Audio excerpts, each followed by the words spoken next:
Comme chaque année, vous pourrez faire vos premiers achats dès le vendredi soir, mais le coup d'envoi officiel de cette braderie de Lille, ce sera le samedi matin avec les courses de la braderie et le grand départ du semi-marathon rue du Ballon à 9 h pétantes. Parmi les autres rendez-vous du week-end, toujours le samedi, cette fois de 11 h à 13 h, vous pourrez retrouver l'école de Samba à Tabac. Elle se produira dans le cratère Place de la République. À quelques mètres de là, le Palais des Beaux-Arts organise sa braderie aux bandes dessinées. Vous retrouverez aussi de nombreuses animations du côté du musée d'histoire naturelle. Il y a la braderie des enfants aussi qui se tient du côté de la gare Saint-Sauveur, sans oublier évidemment la foire au manège. Elle se trouve sur le Champ de Mars et elle est ouverte de 14 h à 4 h du matin le samedi et de 14 h à minuit dimanche. Prévoyez donc de bonnes chaussures si vous avez prévu de faire le tour de cette braderie. Elle s'étend en tout sur 180 hectares autour de la Grande Place jusqu'au parc Jean-Baptiste Lebas, sans oublier le Vieux-Lille ni la rue Gambetta. Dans ce périmètre, plusieurs secteurs. Si vous êtes plutôt à la recherche des antiquaires, rendez-vous sur les boulevards de la Liberté, Louis XIV et sur l'esplanade de la Citadelle. Le village des associations est lui situé porte de Paris et vous retrouverez aussi le village des commerçants, place Riour.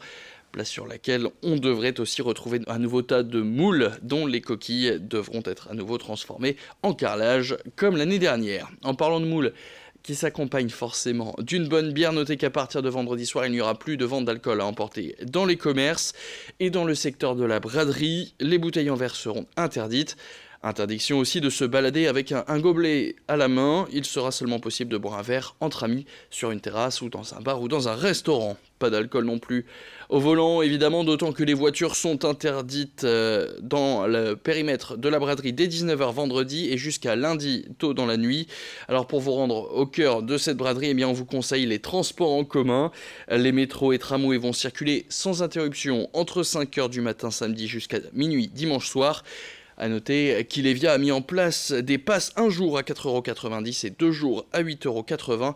Ils permettent de voyager en illimité sur l'ensemble des métros, tramways et bus du réseau. Et puis si vous venez de plus loin, eh bien sachez qu'il y a 12 parcs relais pour les voitures, soit 4700 places de stationnement en dehors de l'île.